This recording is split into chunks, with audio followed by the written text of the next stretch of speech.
आपके साथ अनन्या मिश्रा। वक्त हो गया है प्राइम उत्तर प्रदेश का। प्रधानमंत्री नरेंद्र मोदी ने ईद के मौके पर देश के मुसलमानों को सौगात ए मोदी देने की घोषणा की है, जिसके तहत 32 लाख गरीब मुसलमानों को मदद दी जाएगी। इस घोषणा के बाद राजनीति शुरू हो गई है। इस बयान के बाद समाजवादी पार्टी और कांग्रेस पार्टी ने अपनी प्रतिक्रियाएं भी दी हैं। साथ ही साथ जनता ने भी क्या कुछ कहा है, सुनिए।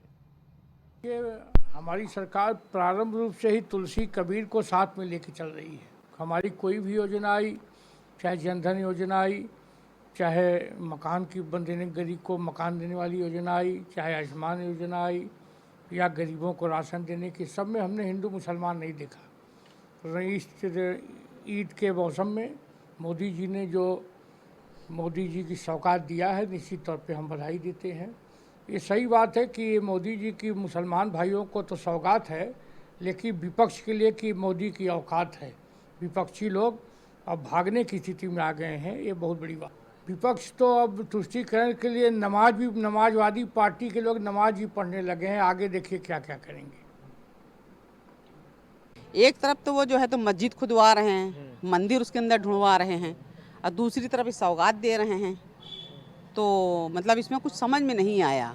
क्या मतलब मुसलमान को एक तरीके से बहला फुसला रहे हैं, वो मेरे कब्जे में आ जाएं। मुसलमान तो वैसे ही बेचारे जो है तो जहाँ चाहो वहाँ चले जाएंगे, सीधे साधे होते हैं। उनको क्या है, उनको तो तुम पहले ही डरा के रखे हुए हो। अकबरपुर में पूरा घर ही तोड़वा दिए थे, अभी कितनी मस्जिदों को उन्होंने गिरवा दिया था। अब उसके बाद तुम उनको ईद में सौगात, एक बार बीच सड़क पे थप्पड़ मार दो और उसके बाद गली में आके माफ़ी मांगो, ये कौन सी बात है भाई? अरे भाई अभी आप देखिए वहाँ पे क्या कहते हैं, कौन सी जगह, कौन सी बाग में लड़की के साथ में किस तरीके से मार के उसको रेप करके उसको ऊपर मतलब फेंक दिया गया था।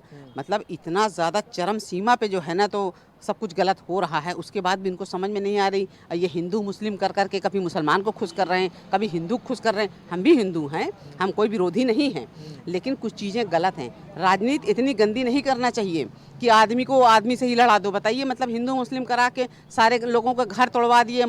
इस समय रमज़ान का महीना चल रहा है और रोज़े पूरे होने के बाद ईद मनाई जाएगी। ईद के मौके पर करीबन 32 लाख गरीब मुसलमानों को सौगात मोदी दी जाएगी। इस भाषण के बाद भाजपा के पूरी तरीके से अगर बात कर ली जाए, विपक्ष लगातार हमलावर हो रहा है। जिस तरीके से अगर देख लिया जाए, ईद के मौके पर प्रधानमंत्री नरेंद्र मोदी ने देश के मुसलमानों को सौगात मोदी देने की घोषणा की है।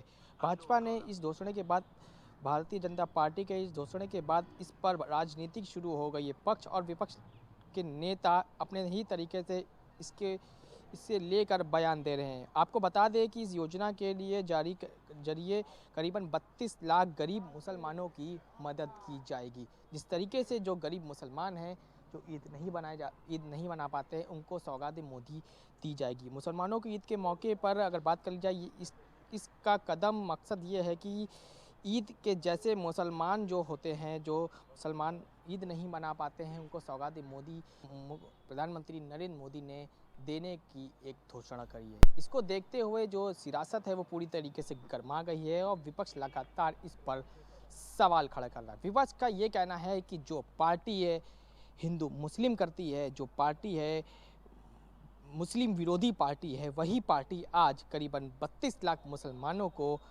ये सौगात मोदी आखिर क्यों देना चाहती है, इस पर एक बड़ा सवाल विपक्ष लगातार खड़ा कर रहा है। अब देखने वाली सबसे बड़ी बात ये होगी कि प्रधानमंत्री के इस भाषण से जो सियासत है वो कितनी और चरमाती हुई दिखेगी। कैमरा पर्सन नीरज के साथ Nadeem Khan, prime TV news Lucknow.